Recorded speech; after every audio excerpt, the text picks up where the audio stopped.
This slide is explaining to you how to use an input-output table for graphing.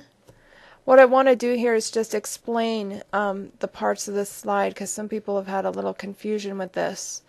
So what we're dealing with now is an equation that has two different variables in it. This equation says y equals 2x plus 1. When you're getting ready to draw something on the coordinate plane, to draw a line, you have to know which points land on that line. So what I suggest you use for input values is -1, 0, and 1. Basically what you're doing is you're replacing the x with a different value. So like an actual number you're plugging in there, and you're going to see what this whole expression is worth, which means that y is going to equal whatever this expression becomes worth. So you can use any three input values for x, but I like these three, so I suggest you use them. So what I said here on this column is that you're going to replace x with -1. So it says y equals 2 times -1 plus 1. Notice how I put the -1 inside of parentheses. So it is replacing x. There's no x written here anymore.